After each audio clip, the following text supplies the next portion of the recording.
Terus ada perubahan-perubahan. Salah satu yang nanti muncul nampak perbedaan antara modul ajar menjadi nanti pembahasan yang cukup penting dan perlu kita pahami secara bersama-sama. Kami pun juga sama sedang mempelajari dengan konsep yang baru begitu. Sehingga sebelumnya nanti saya mohon maaf kepada Bapak Ibu semuanya, di forum inilah nanti kita belajar bersama.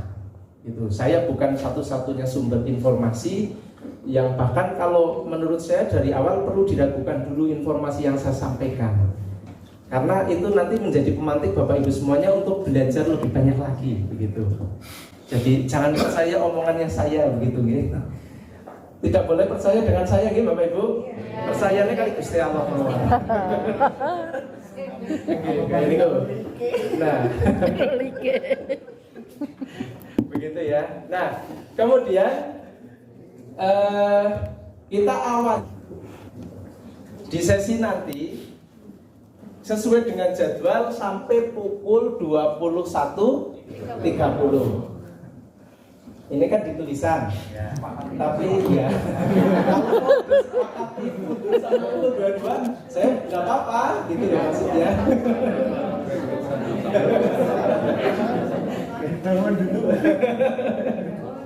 Oke. Ya, ini nomor 1 sampai 7. Oke, Bapak Ibu semuanya, tujuan kita nanti mulai dari memahami CP, capaian pembelajaran, kemudian nanti kita coba memahami atau bahkan sampai merumuskan tujuan pembelajaran kalau waktunya cukup. Nanti memahami tentang konsep komponen, tentang alur tujuan pembelajaran, memahami dan menjelaskan konsep modul ajar, kemudian memahami konsep pembelajaran berdiferensiasi. Sehingga Bapak Ibu ada 2 poin penting yang nanti saya sampaikan malam hari ini sampai besok. Yang pertama tentang rangkaian CP sampai MA, kemudian yang kedua nanti tentang pembelajaran berdiferensiasi. Berdiferensiasi atau terdiferensiasi? Kalau menurut Pak Untung, nah, ini teman saya dari Pak Gendan, berdiferensiasi apa terdiferensiasi Pak Untung? Ya. Ada yang menulis itu tidak sengaja. Iya, tidak sengaja. Kesannya itu orang ketimaha. Iya, tidak sengaja. Nah, kalau itu by design, gitu, direncanakan, dibuat. Nah, kemudian nanti kita bisa banyak diskusi, bertukar informasi. Bapak Ibu yang punya keran informasi lebih cepat, lebih lengkap, bisa disampaikan kepada teman-teman di sini semuanya, gitu. Nah, ini dasar hukum sudah tidak perlu disampaikan secara detail. Yang jelas kita patokannya masih di aturan kepala BSKAP. Ngaren kepenak ya beskat gitulah ya. Tidak sulit diingat-ingat. Nomor 033 sampai hari ini belum direvisi, sehingga apa yang ada di keputusan kepala BSKAP 033 dan turunannya itu masih berlaku sampai dengan hari ini. Begitu. Entah besok. Iya, entah besok. Kemudian untuk struktur kurikulumnya di SD itu ada 3 fase, fase A, fase B, fase C. Yang sudah berjalan fase A kelas 1 dan fase B kelas 4. Sekarang yang untuk menjelang tahun ajaran 2023-2024 fase A kelas 2 dan fase C kelas 5. Oke. Nah, ada berapa fase total dari SD sampai SMK? Ada 6. Oke, fase C sampai kelas 6, kemudian SMP fase D, SMK kelas 7, 8, 9, 10. Nah, tetap ngurutaken saya ini bingung. SMK, SMA gitu. Kelas 10 itu fase E, kemudian 11, 12 F. Nah, sehingga Bapak Ibu kalau dianalogikan fase-fase yang dibuat oleh pemerintah itu menjadi sub terminal menuju kepada tujuan utama dari kurikulum Merdeka itu adalah profil pelajar Pancasila. Itu goal settingnya. Kita dari Banjar mau ke Jakarta, ya, Jakarta itu analoginya adalah profil pelajar Pancasila. Dari Banjarnegara ke Jakarta, dari sini Terminal Klampok, Purbalingga, Purwokerto, Prupuk, Bumiayu dan seterusnya. Nah itu fase-fasenya, fase antara tempat antara itulah yang disebut dengan fase. Nah sehingga ini konstruksi berpikir yang seperti ini harus kita pahami terlebih dahulu sehingga Bapak Ibu nanti bisa membedakan secara mendasar antara kurikulum 2013 dengan kurikulum Merdeka.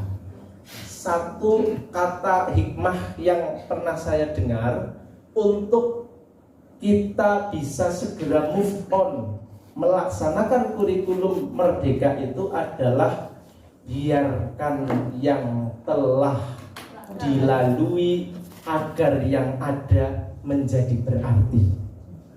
Cie, begitu.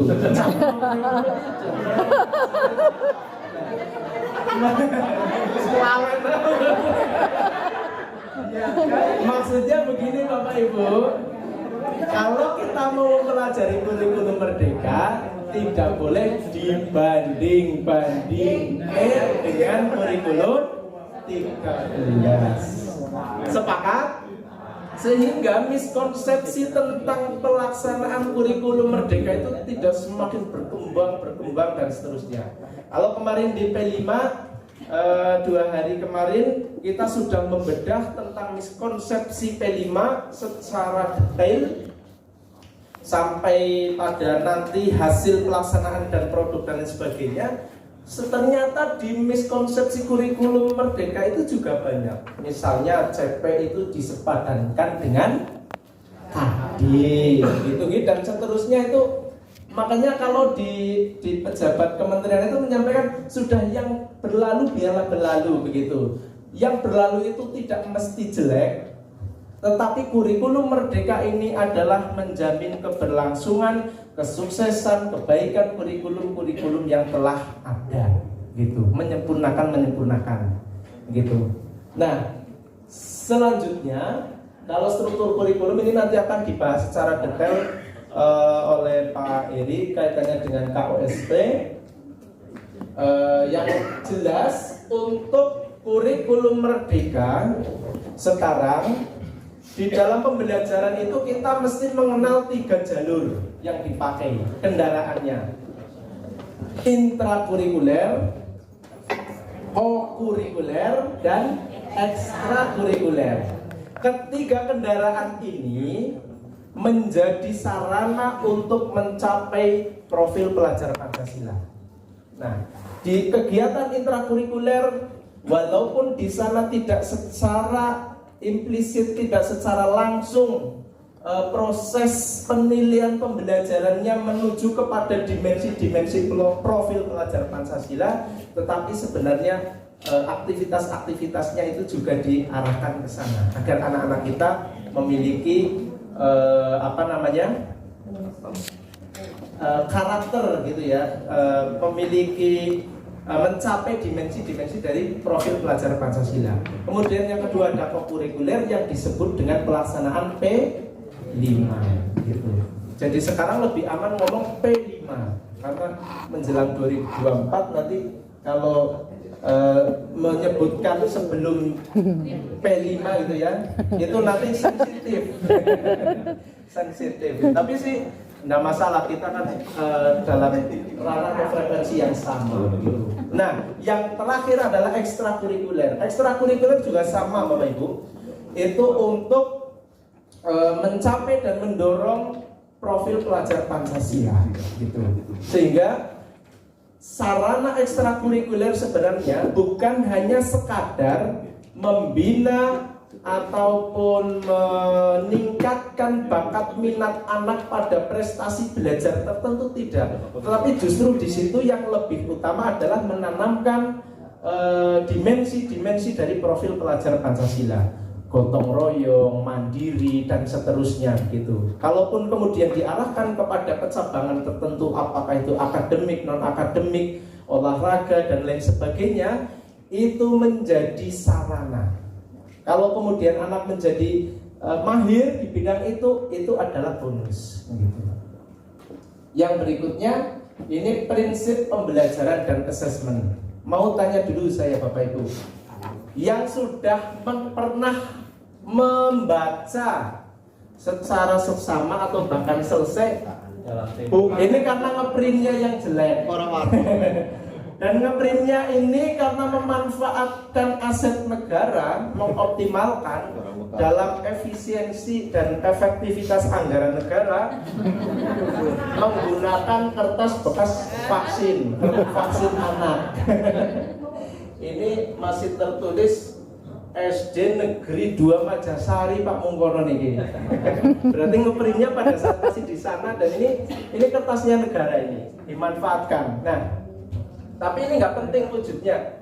Jadi Bapak Ibu sekarang jangan tertipu dengan casing, tetapi yang terpenting adalah konten isinya gitu. Si wujudnya lah terus ini, tapi ini adalah isinya tentang buku pedoman pembelajaran dan asesmen. Sebenarnya Bapak Ibu, kalau panjenengan semuanya senang membaca dan menyelesaikan ini, akan sangat cepat memahami tentang kurikulum merdeka, begitu. Walaupun saya sendiri secara pribadi belum sampai selesai detail banget sampai belakang, tapi saya ini pengalaman saya pribadi sih. Membuka misalnya modul 1 biasanya detik ke-10 tarik regedek sampai menit ke-8 misalnya seperti itu. Niku si kula nek Bapak Ibu kadose anu mboten nggih. Sebenarnya kalau menyimak video yang ada di PMM dengan membaca buku ini secara seksama, insya Allah kita semuanya akan cepat untuk mengimplementasikan kurikulum merdeka, dan tidak banyak yang sulit untuk dipahami gitu. Karena bahasa di sini sangat ringkas, langsung pada pokoknya taskos beras-beras gitu di buku ini gitu ya. Jadi kepenak untuk belajar. Maka kalau Bapak Ibu semuanya ada yang belum punya, nanti kalau misalnya kami mengirim filenya, mohon bisa namanya promo Shopee. Ibu-ibu biasanya paham lah. Di pedoman ini sangat aplikatif gitu.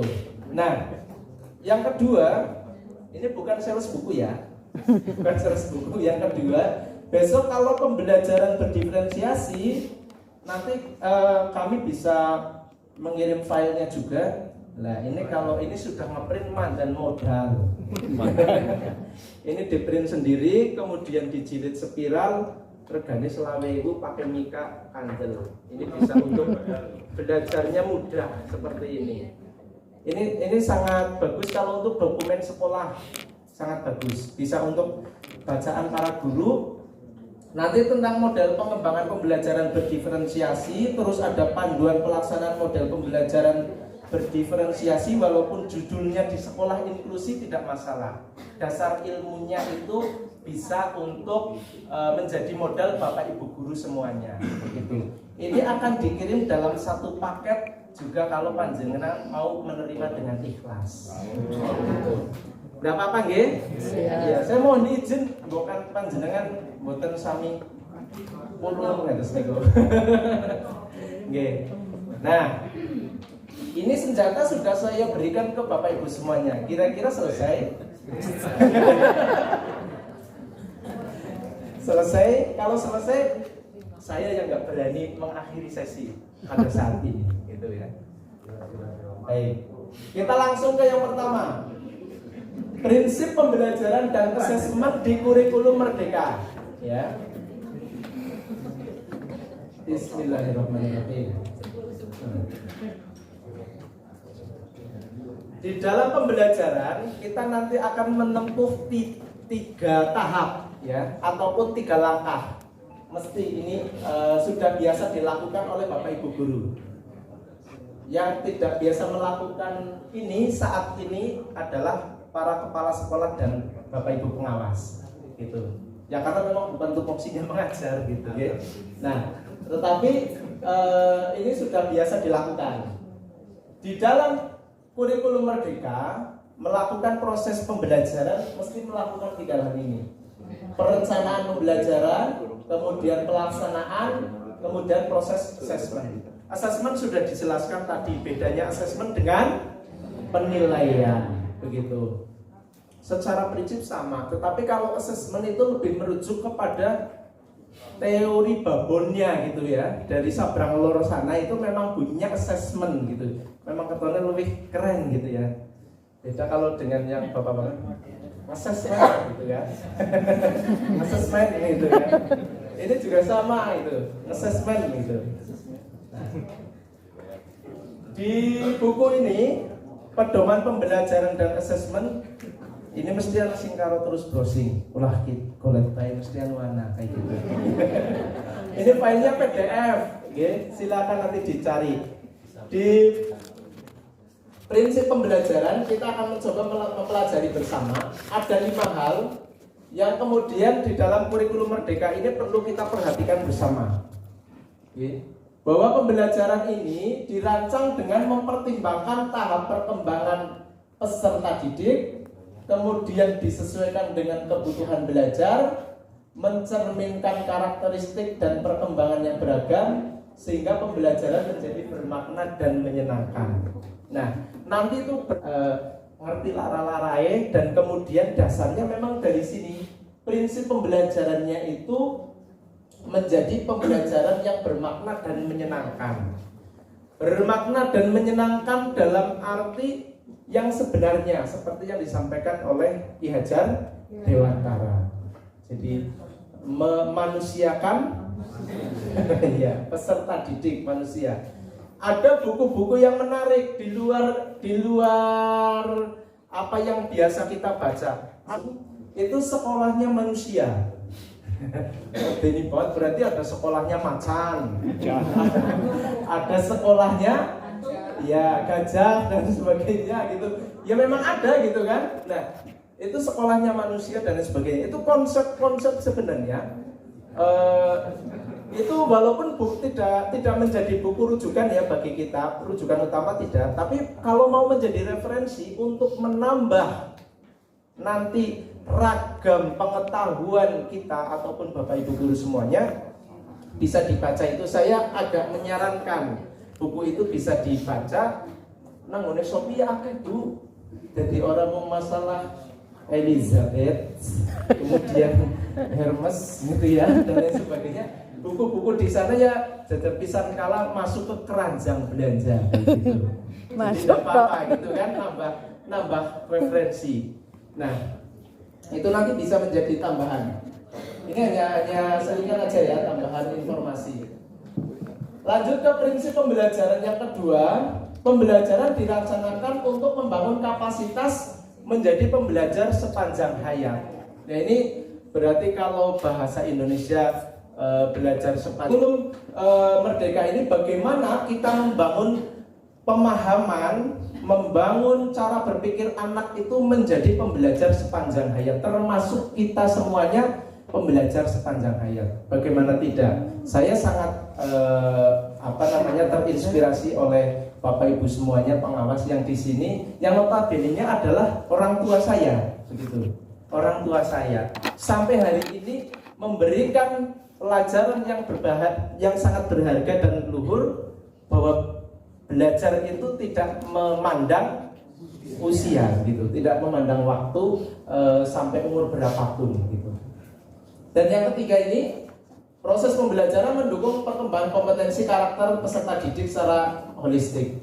Pembelajaran relevan dirancang sesuai konteks, lingkungan dan budaya peserta didik serta melibatkan orang tua dan masyarakat. Maka di kami tahun 2021 sampai 2023 di Banjarnegara ada namanya program organisasi penggerak. Jadi gotong royongnya antara kami YSMI dengan Kemdikbud Walaupun sekolah sasarannya itu teman-teman SMP 20 sekolah itu, di kami kemarin 2021 memproduksi film dokumenter yang berbasis kearifan lokal, dan itu bisa diakses oleh Bapak Ibu semuanya, digunakan untuk pembelajaran yang kontekstual, karena di sana mengangkat berbagai potensi wilayah Banjarnegara, mulai dari tokohnya, kemudian sejarahnya, kulinernya, seninya, tempat ataupun cagar budayanya, semuanya diulik, kemudian diangkat menjadi film dokumenter, dan itu menjadi sajian yang sangat menarik untuk bahan pembelajaran.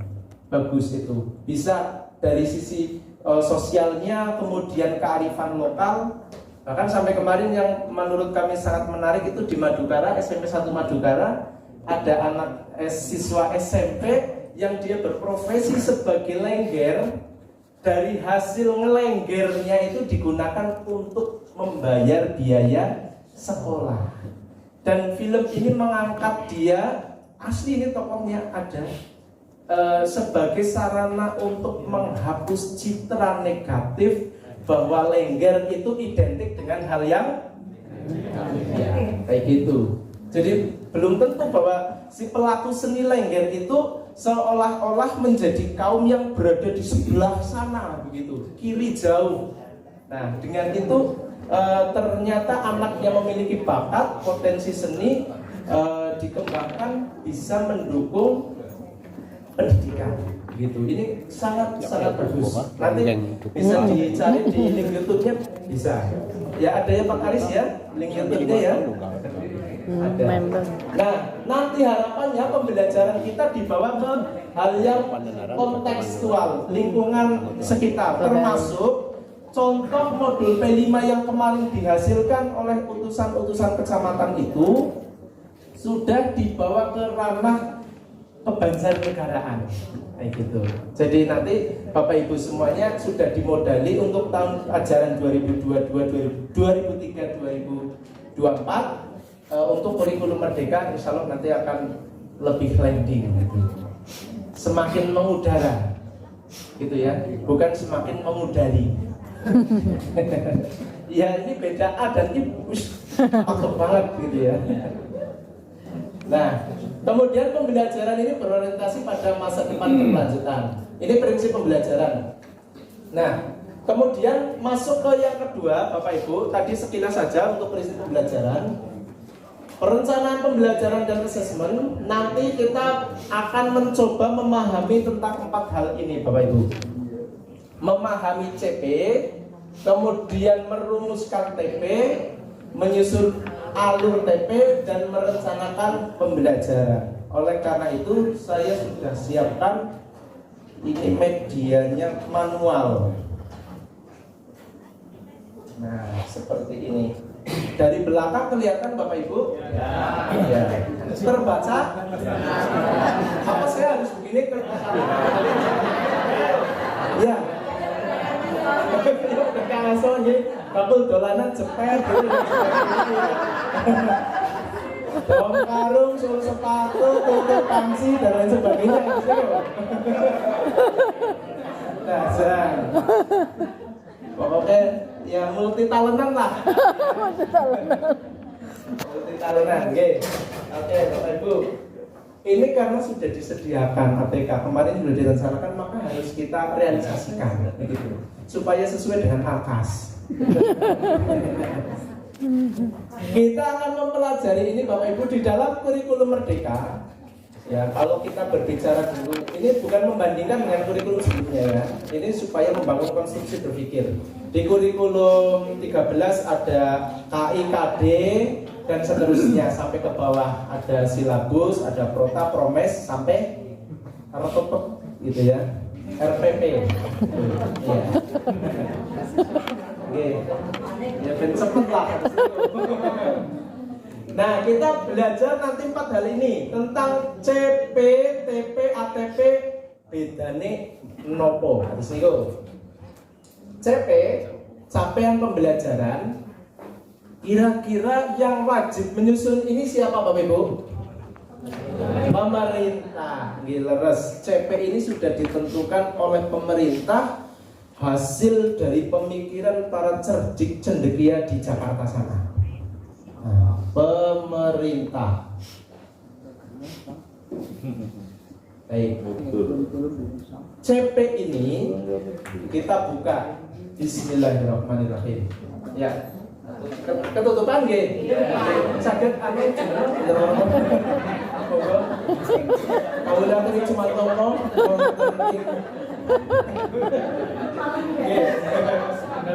ya. Proses berpikir dalam merencanakan pembelajaran ini memahami CP kamu sami mawon memahami CP, kemudian merumuskan TP, menyusun APP, dan merancang modul ajar ya. Modul ajar bukan modal modul gitu, modul ajar gitu. Nah, berikutnya kita pahami bersama. Ketutupan malih ya geser gini dulu, gak apa-apa. Yang belakang ketinggalan bosan? Ya. Belakang terlihat, tapi tidak terbaca. Oke, saya terjemahkan tidak apa-apa. Ya sesekali jalan ke belakang lah, kayak gitu. Baik, nah, capaian pembelajaran ini, Bapak Ibu, itu disiapkan oleh pemerintah, sudah ada. Walaupun menurut sumber yang dapat dipercaya, bocoran halus, kemungkinan nanti juga bisa jadi ada kemungkinan CP ini ada perubahan-perubahan. Nah, setitik kalau akeh sudah pernah tinggi, tapi bisa jadi. Tapi kalaupun tidak, ya kita pakai yang sekarang ada dulu saja. Dan CP ini merupakan kompetensi pembelajaran yang dicapai peserta didik pada setiap perkembangannya. Oleh karenanya, CP itu nanti ada dua. Capaian pembelajaran mata pelajaran dan capaian pembelajaran tiap fase. Karena antara fase A, fase B, fase C itu capaiannya tidak sama. Tidak mungkinlah anak kelas 1 distandarkan apa yang harus dicapai dengan kelas 6. Gini apa betul? Baik. Sebelum ke arah sana ini, mumpung saya masih ingat bahwa kurikulum Merdeka sekarang itu menggunakan pendekatan fase. Maka capaian pembelajaran yang harus dikuasai oleh peserta didik di tiap akhir itu disebutnya capaian pembelajaran akhir fase. Kalaupun ada yang disebut sebagai kelas, itu hanya sebagai kelompok belajar. Jadi tagihannya bukan akhir kelas 1 bisa ngapa, akhir kelas 2 bisa ngapa, tetapi di akhir setiap fase. Fase A kelas 1 2, fase B kelas 3 4, fase C kelas 5 dan 6. Begitu. Niku miderek kitab niki. Pokoknya niki kitab pembelajaran dan asesmen ngalahaken Sutasoma kalau Betal Jemur. Sing wis tau khatam cung. Nggih. Nah, kemudian capaian pembelajaran ini memuat sekumpulan kompetensi dan lingkup materi yang disusun secara komprehensif dalam bentuk narasi. Narasi paragraf. Makanya nanti bentuknya adalah dalam akhir fase peserta didik dapat menunjukkan dan seterusnya. Nanti ada contohnya. Kalau Bapak Ibu sudah punya, alhamdulillah. Bisa lah zaman seniki gampil browsing jret, apalagi sing bapak-bapak udah pakai ChatGPT jret. Tolong buatkan CP metu kabeh gitu. Nah, kemudian yang kedua ini tentang tujuan pembelajaran ya. Di yang kedua, tujuan pembelajaran, kalau tadi capaian pembelajaran dibuat oleh pemerintah, yang kedua tujuan pembelajaran dibuat oleh pemerintah juga. Iya apa enggak? Iya oleh siapa? Tujuan pembelajaran ini dibuat oleh guru merupakan turunan ataupun rincian dari CP yang diperjelas ke dalam bentuk yang lebih operasional dan konkret. Kalau CP itu sifatnya masih umum, luas. Kemudian ini nanti diterjemahkan, diturunkan dalam bentuk uraian atau penjabaran yang lebih operasional dan konkret. Yang dicapai satu persatu peserta didik pada akhir fase. Gitu. Nah, alur tujuan pembelajaran ini nantinya merupakan rangkaian dari tujuan-tujuan pembelajaran yang tersusun secara sistematis dan logis. Bapak Ibu guru kalau membelajarkan itu biasanya berpatokan kepada 3 hal. Nanti produk yang dihasilkan, ATP kira-kira disusun oleh siapa? Kalau TP guru, kalau ATP guru juga, bukan oleh siswa, Bapak Ibu, gitu ya. Oleh guru. ATP juga oleh guru. MA juga oleh guru. Akan teman pegawaiannya ya, iya kok. Ya. Gak apa-apa. Dan ini idealnya memang betul Bapak Ibu. Kalau Bapak Ibu yang menyusun rangkaian ini sebaiknya memang 1 orang gitu. Jadi kalau memahami 1 CP, Bapak Ibu misalnya nanti kowe tugas gawe ini TP bae, mengko aku sing gawe ini ATP. Nggak nyambung. Produksi MA. Nanti akan terjadi miskonsepsi gitu nggih. Jadi nanti ahistoris modul ajarnya bisa jadi akan berbeda jauh dari tujuan pembelajaran yang ditentukan. Sehingga kalau bisa nih 1 guru itu dari hulu ke hilir gitu loh. Dari TP sampai ke MA. Gimana? Kalau COVID semuanya cerdas. Vaksin itu gimana kalau dari kenalan nih?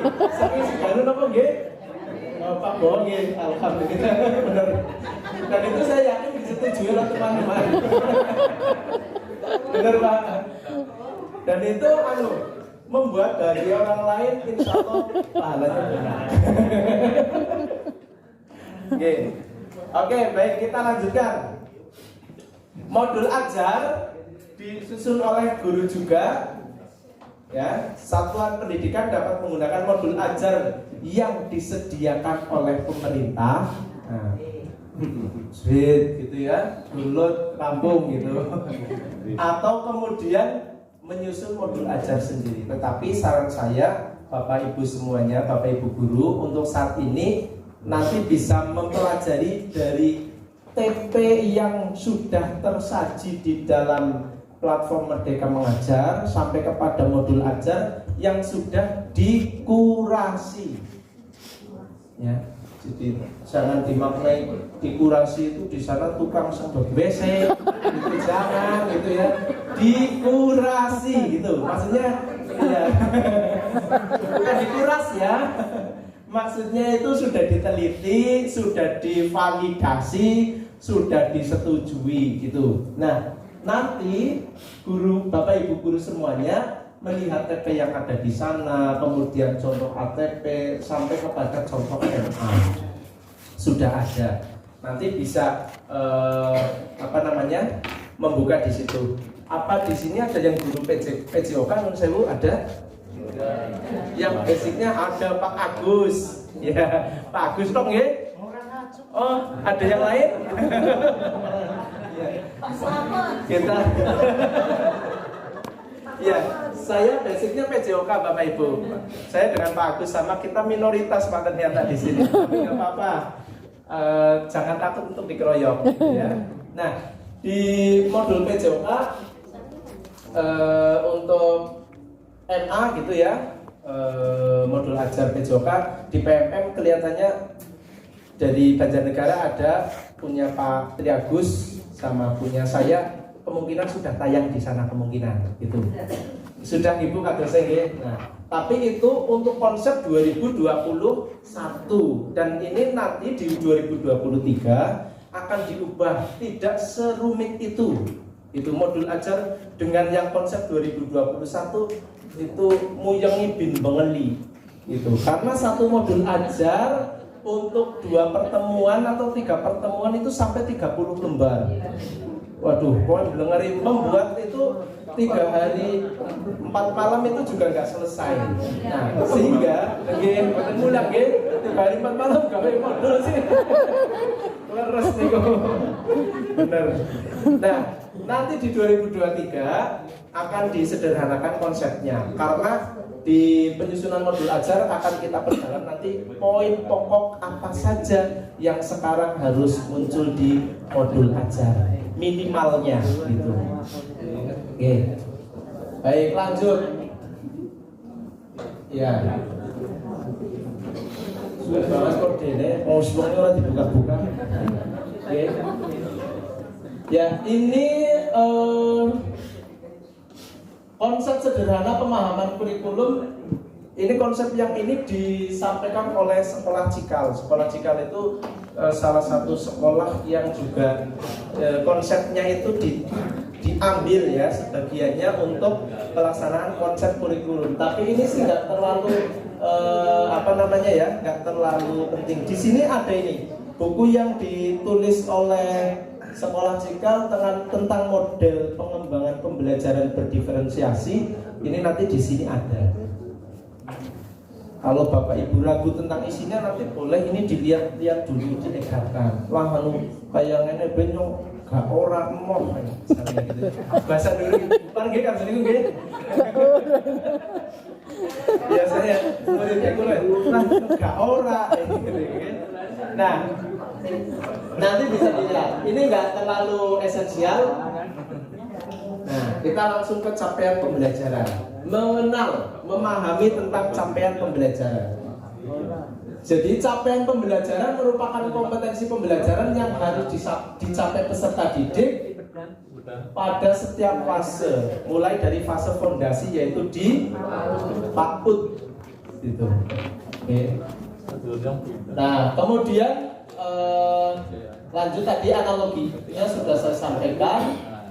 Kalau contoh pemanfaatan fase dalam perencanaan pembelajaran, ya ini artinya bahwa pembelajaran di kurikulum Merdeka itu pembelajaran yang fleksibel, ya. Kemudian pembelajaran yang sesuai dengan kesiapan peserta didik, kemudian pengembangan rencana pembelajaran yang kolaboratif. Bahkan ini juga menjadi satu pewarisan catatan kronologis si A ini sudah mampu menguasai tujuan pembelajaran 1, 2, 3 dan seterusnya. Dia belum menguasai tujuan pembelajaran 4. Monggo silakan guru kelas 2 nanti menindaklanjuti di kelas 4-nya gitu. Atau bagusnya malah naik mengikuti ya. Iya. Naik mengikuti naik kelas itu juga menjadi solusi yang baik ya. Jadi kami sangat memahami tentang peserta didik. Nah, baik, kekhasan capaian pembelajaran Bapak Ibu. Ternyata untuk capaian pembelajaran, nah ini baru jam 8:15 nanti capaian pembelajaran ini kan selesai. Tenang, masih sampai 9:30.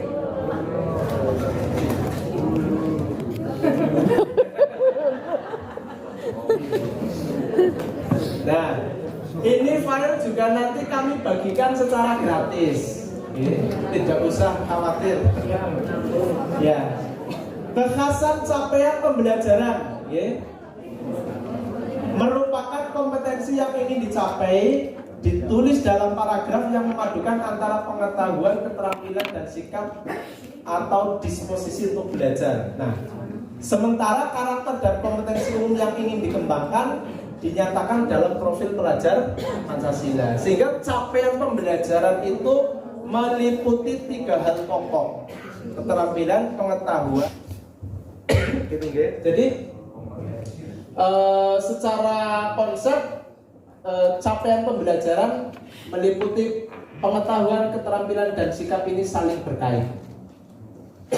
Yang kedua, CP dirancang dengan banyak merujuk kepada teori belajar konstruktivis. Jadi pengembangan kurikulumnya itu juga dengan pendekatan understanding by design. Bahasanya jadi kan understanding by design. Mandan taken ketela jadi orang. Soalnya cilikane lalu mame karo jelantah uyah ya bahasa Inggris. Understanding by design. Jadi memang anak didik itu supaya mengetahui sesuatu itu memang didesain gitu kan. Bukan berjalan apa adanya begitu. Maka nanti muaranya pembelajaran yang dilakukan oleh Bapak Ibu guru semuanya benar-benar didesain, dirancang dengan ragam kreativitas kegiatan yang ada di sana sehingga nanti muncullah proses pembelajaran berdiferensiasi. Muaranya ataupun asal muasalnya dari sini. Nah, sebenarnya tantangan yang paling besar dari perubahan kurikulum ini bukan pada dokumen-dokumennya, bukan pada nanti bagaimana menyusun TP, menyusun ATP sampai pada merancang modul ajar, bukan. Tetapi bagaimana merubah mindset diri kita selaku guru untuk melakukan proses pembelajaran yang understanding by design itu tadi. Jadi membuat anak paham itu betul-betul didesain gitu. Angele nanti jadi repot tapi setitik. Nah, repot setitik ya bagaimanapun juga ini menjadi resiko bagi kita sebagai Bapak Ibu guru karena kita sudah ketalang dicap sebagai profesi guru ya pegawaiannya ini nanti gitu loh. Karena kalau profesinya kita orang uleg-uleg TP, ATP dan modul ajar, kita tidak disebut sebagai guru gitu. Nah, oleh karenanya kekhasan yang ketiga tentang CP ini, konteks taksonomi Bloom masih ingat nih Bapak Ibu?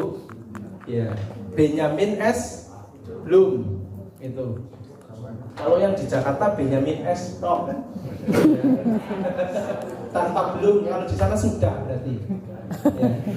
Nah, kemudian taksonomi Bloom ini lebih sesuai digunakan untuk menurunkan atau menerjemahkan CP ke tujuan pembelajaran yang lebih konkret. Nah, kalau di sini tidak. Ya.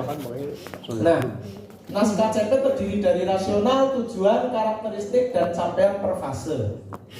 Oleh karenanya, Bapak Ibu, memahami CP ini merupakan langkah yang paling pertama dan penting.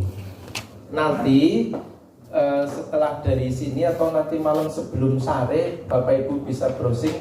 Ada yang sudah punya dokumen lengkap CP, misalnya bahasa Indonesia. Kalau di PJOK itu ada pengetahuan gerak, ada keterampilan gerak, ada pemanfaatan gerak, kemudian ada nilai-nilai internalisasi profil pelajar Pancasila. Nah, nanti kalau di bahasa Indonesia ataupun mapel-mapel yang lain sama.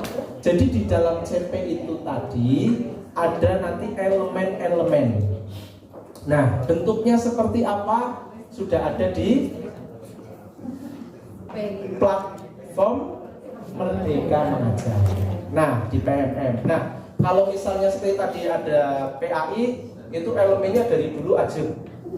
Sebelum kurikulum Merdeka sampai sekarang ajib yang dipelajari oleh PAI. Dari Quran hadis, dari pertama akidah, akhlak, Quran hadis, kemudian ada tarikh gitu ya. Kemudian ada sejarah Islam atau apa gitu. Yang jelas ada 5 elemen. Nah, elemen di setiap mapel itu antar fase sama. Mapel bahasa Indonesia sama, mapel IPAS sama, kemudian PKN sama jumlahnya begitu. PJOK sama, dari fase A sampai fase F elemennya sama. Nah, kemudian tadi Maka setiap pendidik perlu familiar dengan apa yang perlu mereka ajarkan, terlepas dari apakah mereka akan mengembangkan kurikulum dan sebagainya. Tetapi yang jelas memahami CP ini menjadi penting. Kenapa CP? Karena ini goal settingnya Bapak Ibu Guru, setiap mata pelajaran dapat memiliki persamaan atau perbedaan karakteristik satu dengan yang lainnya. Elemen di dalam matematika pasti berbeda dengan bahasa Indonesia dan seterusnya. Nah, oleh karenanya memahami dokumen tentang capaian pembelajaran itu sangat penting supaya jelas nanti Bapak Ibu Guru kelas 2 dan kelas 5. Ini apa ada yang dulu pernah pengalaman mengajar kelas 1? Yang kemarin kurikulum merdeka Bapak Ibu yang tahu pengalaman mengajar kelas 1 dan kelas 4 kemarin itu pokoknya nano-nano gitu. Karena kurikulum baru, kemudian kita semuanya tidak memungkiri bahwa kita sedang meraba-raba, mencari format yang benar seperti apa dan seterusnya begitu. Nah sehingga ini di tahun ini kelas 2 dan kelas 5 insya Allah nanti akan lebih siap gitu ya, lebih siap karena di tingkat kabupaten sudah dilatih di bulan ini, nanti sosialisasi di kecamatan sebelum tahun ajaran baru. Orang kan tidak ada liburan kan? Tidak ada liburan. Jadi kalau di status WA anak didik libur, guru libur, silang gitu ya. Nanti kalau besok statusnya anak didik libur, guru masuk centang. Besok kan harus begitu nggih. Tanggal 26. Itu hal yang bagus seperti itu patut dideklarasikan. Iya, karena hal baik gitu. Nah, baik. Sehingga Bapak Ibu besok kalau kelas 2 dan kelas 5 insya Allah nanti akan semakin kuat ya, semakin terang benderang tentang pelaksanaan kurikulum merdeka. Kembali ke elemen, nanti akan ada contohnya ya. Nah kalau bentuk pemahaman dalam CP ini masih terlalu umum lah, kita lewati saja 6 aspek pemahaman ini secara teoritik semuanya ada nanti di buku itu nih, ada di buku ini tidak perlu saya terangkan juga secara detail.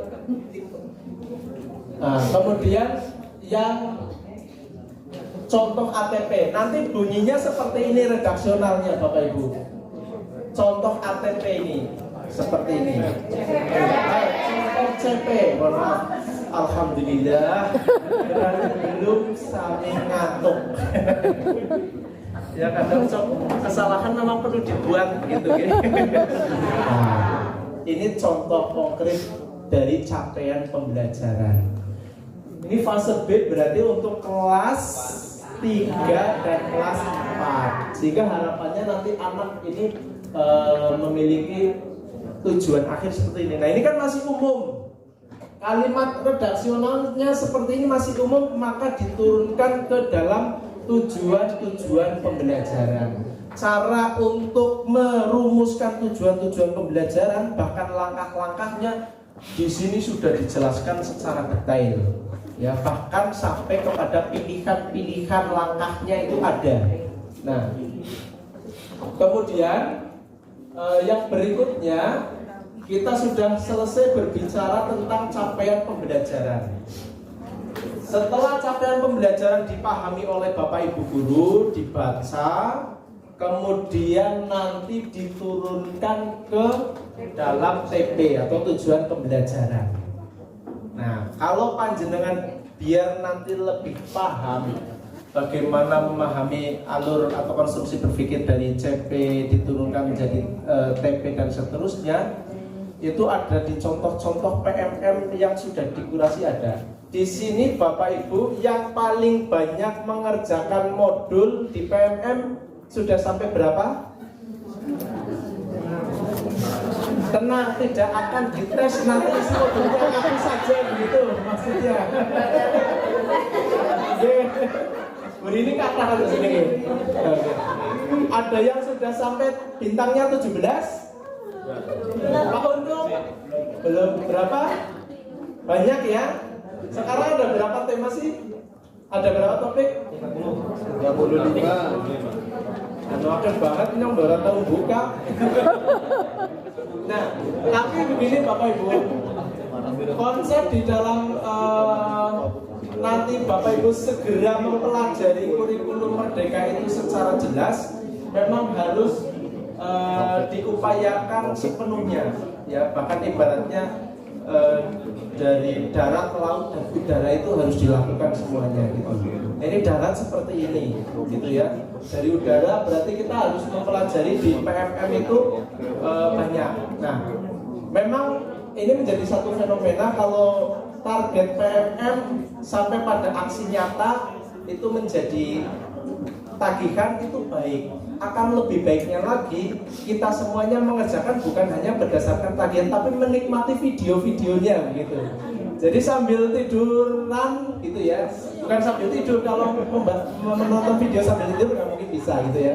Sambil tiduran dan sebagainya, barangkali sebagai pengantar tidur, memang kita baiknya menikmati video yang ada di PMM gitu. Jadi jangan hanya yang kita pahami salam dan bahagia Bapak Ibu gitu kan itu yang paling apal ya Zit gitu padahal sebenarnya isinya itu aduh apik banget gitu. Bahkan sampai kepada contoh-contoh konkret nanti menurunkan TP bagaimana, merumuskan bagaimana kata operasionalnya itu ada semuanya. Janjane kalau kemarin sudah diwajibkan menyelesaikan PMM untuk diklat ataupun pelatihan kurikulum Merdeka yang seperti ini bisa lebih cesplong lagi, lebih cepat gitu, karena Bapak Ibu semuanya dimodali oleh PMM, berangkat ke sini sudah punya modal yang wah jelas ini konsep berpikirnya kayak gitu. Nah, kemudian ke tujuan pembelajaran. Lanjut ya, merumuskan tujuan pembelajaran ini pasti tentunya diawali dengan memahami CP. Nah, mungkin kalau kita tidak paham CP tidak bisa menurunkan. Nah, kemudian setelah memahami dari capaian pembelajaran itu, kemudian yang kedua kita nanti akan mencari gitu ya, mengolah ide tentang apa yang harus dipelajari peserta didik. Tentang apa yang harus dipelajari peserta didik.